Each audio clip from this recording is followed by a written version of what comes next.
Olá, muito boa tarde, na paz do Senhor Jesus. Estamos iniciando mais uma lição da Escola Bíblica Dominical, lição 3, 19 de janeiro de 2025.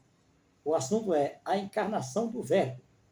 O textual: E o Verbo se fez carne e habitou entre nós, e vimos a sua glória, como a glória do unigênito do Pai, cheio de graça e de verdade. João 1,14. Verdade prática: a vinda do Filho de Deus em forma humana é um fato presenciado por muitas testemunhas. Por isso, a negação da sua historicidade não se sustenta. Nós vamos aqui dispensar a leitura bíblica em classe e vamos direto para a introdução para ganhar mais tempo. A introdução diz assim: vamos começar a apologética cristológica no presente trimestre com o termo a encarnação de Jesus. Uma doutrina sobre a humanidade de Cristo. O mesmo apóstolo João, que se empenhou em mostrar a deidade absoluta de Jesus, se preocupa também em enfatizar que Jesus viveu entre nós, particularmente na natureza humana, e teve corpo físico humano. A presente lição é uma apologia à sua humanidade plena. Vejamos aqui, irmãos. O mesmo apóstolo que declarou que Jesus era Deus, Filho de Deus, também ele declarou que Jesus veio à Terra como humano, né? E declarou a sua humanidade. Vemos aqui um fato: Jesus, o homem, filho de Maria, né? Então, Maria era mãe de Jesus, mas de Jesus, homem, né? Ele nasceu como todo menino, mamou como todo menino, chorou como todo menino, viveu como menino, depois se tornou homem. E Maria era mãe de Jesus, homem, da humanidade de Jesus. Ela não era mãe de Jesus, Deus, que é uma diferença muito grande, né? Aqui na lição nós vamos continuar falando e explicando o assunto. Primeiro ponto: heresias que negam a corporeidade de Cristo. Primeiro, docetismo. O que é docetismo? É um termo que vem do grego dólico, que significa ter aparência. O docetismo é a mais antiga heresia da história da igreja e consiste em negar que Jesus tivesse tido corpo físico humano. Sua humanidade era simplesmente uma aparência como um fantasma. Os docetes, essa seita, docetismo, era criada pelo presbítero Cerinto. Cerinto era um presbítero da cidade de Éfeso. Ele foi excomungado da igreja por pregar essas heresias. Ele dizia que Jesus não tinha nada de humano, nada, o corpo dele era uma aparência fantasma, ele era um fantasma, que ele era Deus e Deus e Deus, somente. Docetismo. Então, essa doutrina foi reprovada tanto pelos apóstolos como pelos pais da igreja. E Cerinto viveu na época dos pais da igreja. O apóstolo João já estava muito velho. Inclusive, o apóstolo João estava morando na cidade de Éfeso, onde esse presbítero Cerinto tinha nascido. Vamos aqui continuar. O que os docetistas ensinam sobre Jesus? Os seguidores dessa heresia ensinavam muitas coisas fora das Escrituras e contrárias à palavra de Deus. O nosso enfoque destaca a humanidade de Jesus como verdadeiro homem. Lucas descreve um começo muito humano. Jesus teve parentes e amigos, Zacarias e Isabel. Vejamos só, irmão. Aqui a humanidade de Jesus sendo enfática como Jesus, homem. Mas os seguidores desse presbítero Cerinto eram cruéis em tentar enganar o povo. E eu digo mais: quando alguém afirma categoricamente, com mentira, Maria, mãe de Deus, está negando a humanidade de Jesus Cristo. Né? Maria teve um papel muito importante na história da igreja, da humanidade, mas ela foi mãe de Jesus encarnado como homem. O apóstolo João diz bem claro: e o verbo, que é Jesus, a palavra, se fez carne e habitou entre nós. E vimos a sua glória, glória como a unigênito do Pai, ou seja, o Filho único do Pai, e habitou entre nós. Então aqui o Lucas apresenta Zacarias e Isabel como parente de Jesus, e José e Maria, né? Porque Maria era prima legítima de Isabel, que era mãe de João Batista, e era esposa de Zacarias. Simeão e Ana, isto sem contar o relato sagrado da sua infância, que enfoca o seu desenvolvimento físico, intelectual e espiritual. O que é que a Bíblia diz em Lucas 2, 40 e 52? Que o menino crescia e se fortalecia em graça. Se ele crescia, ele era humano. Né? O menino nasce, cresce, vai crescendo, né? Mas se fortalecendo em graça. Os irmãos estão entendendo bem? O que os principais docistas diziam sobre Jesus? 3 dos principais heresiáticos negavam que Jesus Cristo tivesse vindo em carne. Cerinto negava o nascimento virginal de Cristo. Veja só, então o apóstolo João, quando ele se expressava, dizia que todo aquele que nega que Jesus não veio em carne é o espírito do anticristo. Então, Cerinto era bastante conhecido pelo apóstolo João. Quando o apóstolo João escreveu que muitos anticristos filhos nesse mundo, né? Mas ele falava também que todo aquele que nega que Jesus Cristo veio em carne é o espírito do anticristo. Irmão, estão entendendo? Né? Quando ele falava, não dê crédito a todos os espíritos, mas provai que os espíritos são de Deus. Todo aquele que diz que Jesus não veio em carne, esse não é de Deus. Então, essa era a doutrina do Cerinto. Esse presbítero herético. Então, irmão, ele foi contemporâneo do apóstolo João em Éfeso. E ainda tinha outro presbítero herético, Saturnino. Saturnino, ele era representante dos gnósticos. Os gnósticos também pregavam a mesma doutrina dos docetistas, gnosticismo, que Jesus não era humano, mas simplesmente uma aparência. Vejamos só, Saturnino, o principal representante do gnosticismo, Cítio, ensinava que Jesus Cristo não nasceu. Ó, veja só, o que é que Saturnino dizia? Jesus Cristo não nasceu, não teve forma e nem corpo, foi simplesmente visto de forma humana em mera aparência. Né? Você viu uma aparência. Já pensou até que ponto chega o inimigo? Né? Porque a intenção das trevas, das entidades, é negar o poder de Cristo, é negar que Cristo é o verdadeiro. Né? Porque é o seguinte, Cristo morreu na cruz. Através da morte de Cristo, houve a vitória da igreja, a vitória do povo. Né? Mas se Cristo não tivesse morrido na cruz, então não haveria nenhuma vitória. Né?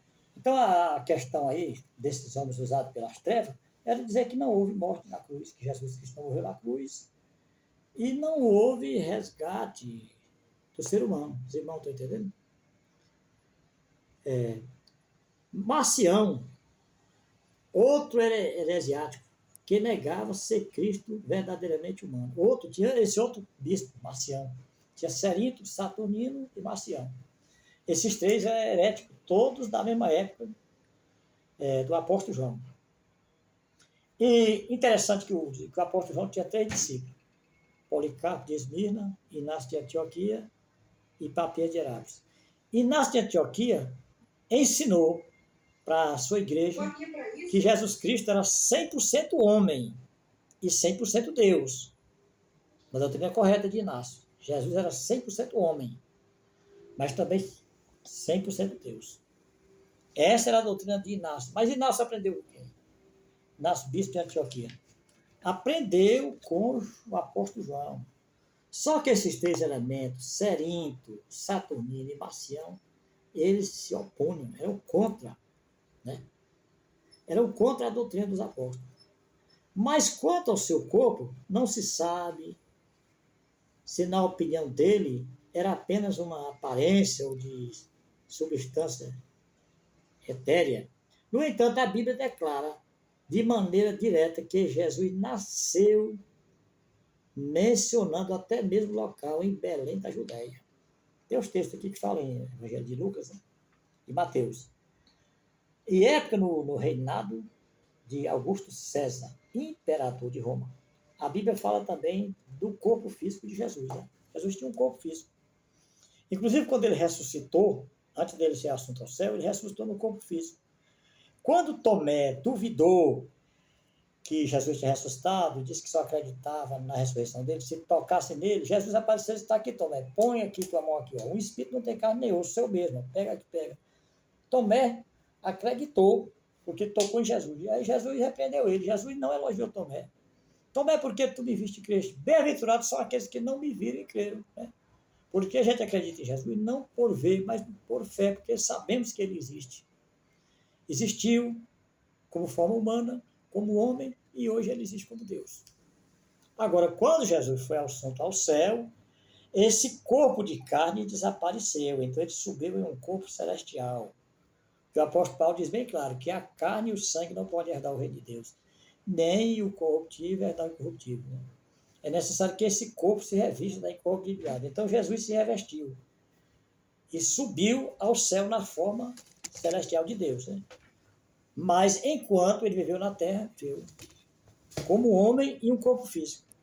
E das provas mais fiéis, que ele era 100% homem, 100% Deus, foi no Monte da Transfiguração. Quando ele se transfigurou diante dos seus 3 discípulos, ele assumiu um corpo celestial de Deus, um corpo brilhante, bonito, que os discípulos se admiraram. Depois ele voltou à sua forma normal de corpo de homem.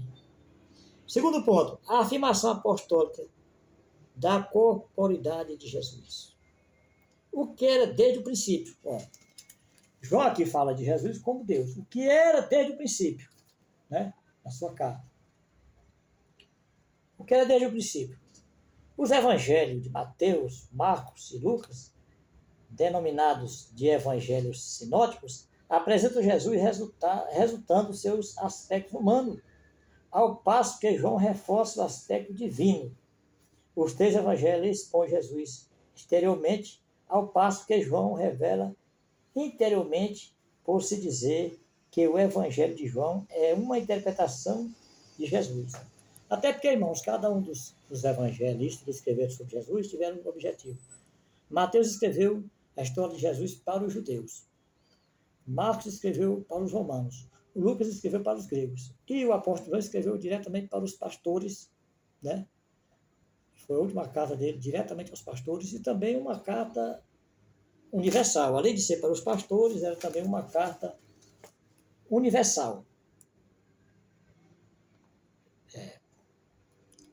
Dizer que o Evangelho de João é uma interpretação de Jesus, a expressão o que era desde o princípio, é uma reiteração daquilo que o apóstolo afirma na introdução do Evangelho, que leva o seu nome. No princípio era o verbo, né? Que era o princípio? Que era o verbo? Jesus. O que é verbo? É a palavra. Né? No princípio era o verbo. Isso significa que o verbo já existia, mesmo antes da criação, mas nunca perde de vista que o verbo se fez carne. João Batista falou que ele veio depois dele, mas já era antes dele. Né? Veio depois de mim, mas já era antes de mim. Não se contenta apenas com isso, mas apresenta detalhes importantes. É que o verbo não somente se fez carne, para não deixar dúvida alguma, e habitou entre nós, mas também foi visto pelas pessoas. Pessoal, foi visto. Habitou entre as pessoas, foi visto. Como ele foi preso, foi julgado pelo Sinédrio, foi condenado por governador Pôncio Pilato, carregou a cruz, apanhou, foi crucificado, derramou sangue, morreu. A prova da sua existência humana. Como dizia Humberto Rodner, teólogo, o Jesus histórico do passado da Palestina, que era esse Jesus homem. Né? Hoje, no presente, nós estamos mais focados no Jesus que está lá no céu. Né? Porque o apóstolo Paulo afirma, foi Cristo quem morreu e antes ressuscitou, o qual está à direita de Deus Pai e intercede por nós. Né? Mas nós também não vamos negar que Jesus veio na terra como homem. Isso aí nós não podemos negar. A reafirmação apostólica. O apóstolo reitera o que afirma na introdução do seu evangelho. O que vimos com os nossos olhos e o que temos contemplado e as nossas mãos tocaram na palavra da vida. Isso pode parecer até uma redundância. vimos com os nossos olhos, né? Os apóstolos presenciaram e viram Jesus. Nós vimos, nós presenciamos, né? Então, esses homens que Jesus escolheu para ser apóstolo, né? Porque o último apóstolo foi o apóstolo Paulo, né? Hoje não existe mais atualmente apóstolo. Então, a característica para ser apóstolo era ver Jesus. Então, esses homens viram Jesus como homem, tocaram em Jesus. A diferença é que o apóstolo Paulo viu Jesus como Deus, não como homem, mas ele viu Jesus. Então, foi esse o 13º apóstolo. Mas o propósito é mostrar com muita ênfase, sem deixar dúvida alguma, que o Senhor Jesus veio em carne ao mundo e que pôde ser tocado pelos que com ele conviveram.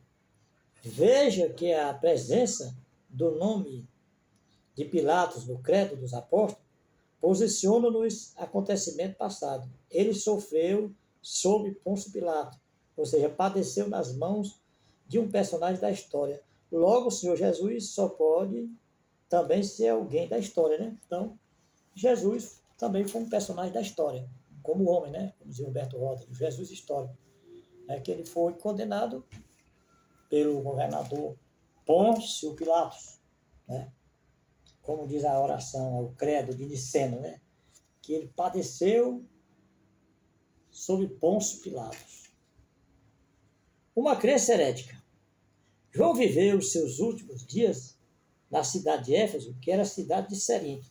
Falando aqui desse presbítero, né?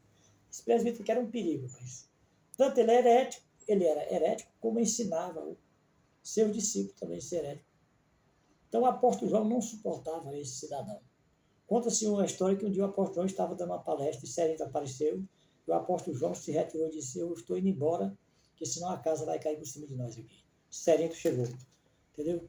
João não suportava a presença desse cidadão, porque ele era herético, ele blasfemava. O Doceta, os escritos do apóstolo João, os evangelhos, as 3 epístolas e o livro de Apocalipse foram produzidos nas últimas décadas do primeiro século. Nessa época, o docetismo já se difundia entre os cristãos. Por isso, o apóstolo esclareceu de maneira direta que todo aquele que nega que Jesus veio em carne não é de Deus. Né? Essa doutrina aí de Cerinto, os docetistas. Inclusive, um desses companheiros dele, o bispo Marcião, que eram da cidade de Éfeso, também, quando o bispo Policarpo estava amarrado para ser queimado vivo pelo governador Quadrados, na cidade de Esmirna, Marcião foi presenciar o julgamento de Policarpo e disse: Policarpo, tu me conhece? Ele disse: conheço-te muito bem. Tu és o primogênito de Satanás. Foi o que Policarpo falou para Marcião. Porque é interessante que esses pregadores de heresia, eles não eram perseguidos pelo Império Romano. Nenhum deles foi perseguido, nenhum deles foram presos. Por isso que imagina, né, que o mal só persegue aqueles que são de Deus. Veja a gravidade dessa heresia. Pois se Jesus não teve corpo físico real, ele também não morreu. E se não morreu, também não ressuscitou. E se não ressuscitou, logo não há esperança de salvação. Vocês não estão entendendo? Se ele não teve corpo físico, ele não morreu, como é que ele ia morrer? Se ele não era um homem.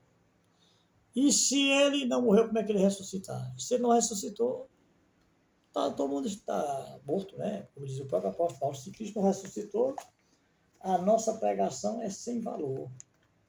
Não tem nenhum valor. Então, consiste a nossa pregação na ressurreição de Cristo. Por essa razão, o apóstolo João foi contundente contra os docetas. Os expoentes de tal crença são chamados de enganadores. E não existe, irmão. Muitos enganadores por aí nunca parou de pessoas com mentira. Mentira. Eu sou sincero e eu pertenço a um grupo de WhatsApp que eu mesmo criei, sou administrador, enquanto 2 personagens desse grupo dizem que não existe batismo nas águas, que o batismo nas águas é uma mentira. Falam também mal da Santa Ceia, que também é uma mentira. 2 participantes deste meu grupo. E continuam por aí as mentiras do diabo. A pessoa negar uma doutrina dessa, o batismo nas águas, que o próprio Jesus se batizou. Agora nós vamos aqui para o 3º ponto, que é como essas heresias se revelam hoje. quanto ao nascimento virginal de Jesus. Há movimentos que negam o nascimento virginal de Jesus, como os mormons, né? Que é outra seita, a Igreja da Unificação, ensinam que ele não foi gerado pelo Espírito Santo, negam a concepção do nascimento virginal, né? Ensinam até isso, que Jesus não foi gerado pelo Espírito Santo. Irmão, estão entendendo? Já pensou, irmão? Negam o nascimento virginal de Jesus, é uma das marcas desse movimento. É o ensino moderno de Cerinto e seus seguidores. A Bíblia anuncia de antemão a concepção e nascimento virginal de Jesus desde o Antigo Testamento. O seu cumprimento histórico no Novo Testamento, Jesus foi gerado pelo Espírito Santo. O anjo Gabriel disse a Maria: descerá sobre ti o Espírito Santo e a virtude do Altíssimo te cobrirá com a sua sombra. Quanto à morte e ressurreição de Cristo, o heresiarca gnóstico do Egito, Basilades, nega a crucificação de Cristo. Né? Já os gnósticos lá do Egito dizem que Cristo não foi crucificado. Diziam que Simão, o sirineu, transfigurou-se e foi equivocadamente crucificado. Rapaz, mas é muita mentira. A gente vê cada mentira por aí. E eles continuam por aí, né, mentindo.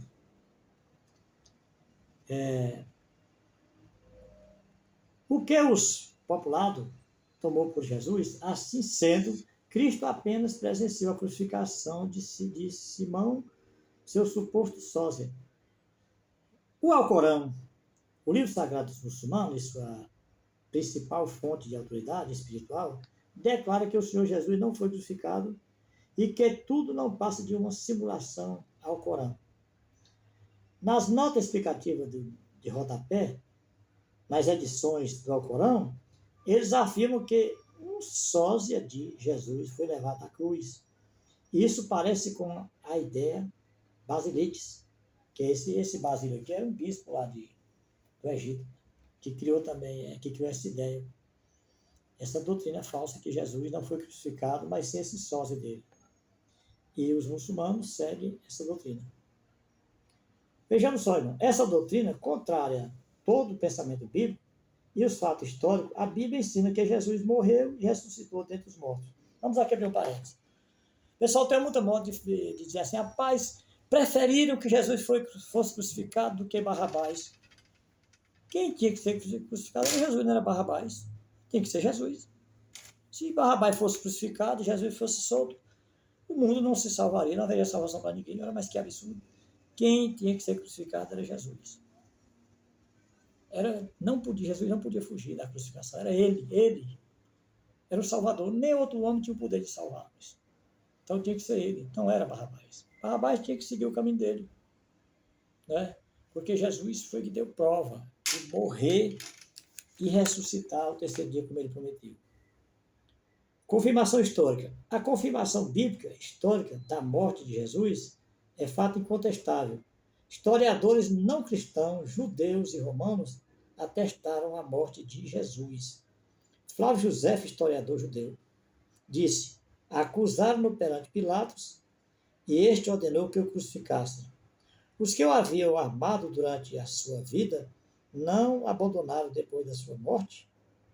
O historiador romano Tácito, do ano 55 a 117 depois de Cristo, escreveu: aquele de quem levava o nome Cristo foi executado no reinado de Tibérios pelo procurador Pôncio Pilatos.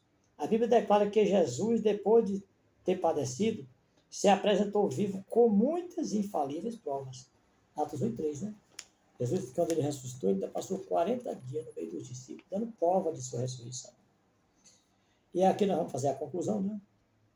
As expressões o verbo se fez carne e Jesus Cristo veio em carne significam uma resposta aos docentes. Os evangelhos revelam vários atributos característicos de Jesus, ser humano. Ele foi revestido do corpo físico porque o pecado entrou no mundo por um homem. e pela justiça de Deus tinha de ser vencido por um homem. Como é que assim como pelo homem entrou o pecado, que foi por Adão, assim também pelo homem também o pecado deveria sair. Foi por isso que Jesus se tornou homem. Amém?